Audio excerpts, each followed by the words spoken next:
Morning, Paul. So we're just thinking ahead to our next webinar, which is what's ahead for FMCG. And I picked up some information from a recent McKinsey survey that showed that 79% of business leaders believe the COVID-19 crisis would have a lasting impact on their customer needs. What's your take on that? Yeah, thanks, Will. That was an interesting and timely piece of information, particularly in context of what the Federation of Small Businesses announced yesterday.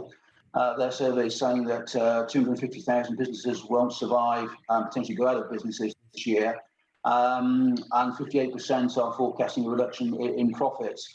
And I think there's a combination of things that are impacting on business. Clearly, those changes in business, but also as well the ability to manage the finances, particularly in terms of cost and cash flow in the short to medium term.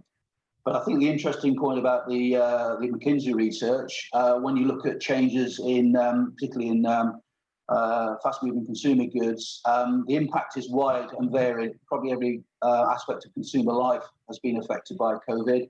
And there are many examples: changing in shopping and consumption habits, health and well-being, supply chain, workplace, travel, entertainment. There's a long list there of changes, long-term changes that will impact on future business performance. So I think that research underpins that and the need to change in business. But also in that same sort of research, McKinsey is saying only 30% of businesses are equipped for that change, and amazingly and worryingly, only 10% of businesses are able to pursue future growth. And those changes will represent opportunity for growth for all businesses in fast-moving consumer goods in the future. And it's interesting, just to underpin that, really as a final point, back in 2008, when we had the financial crisis, businesses that did respond during the crisis actually outperformed the market by 30% in the post-crisis years. And we saw the arrival of companies like Uber and Airbnb. They sort of raised from like a phoenix from the ashes to set up what are established businesses, very successful businesses today.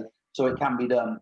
So at the webinar on the 25th of February, we'll be talking a lot more about these opportunities. I've highlighted a few of them there, and how to develop those into future growth plans, both in terms of financial growth, but also as well market and competitive growth. Yeah, thanks, Paul. And I think the lesson is perhaps the same one. The challenges are there, but of course the opportunities are there. The businesses that can respond, the ones that are dynamic and can change, will be the ones that obviously reap the rewards. So, as you said, more about this when we do our webinar. Thank you, Paul. Thanks, Will. Right.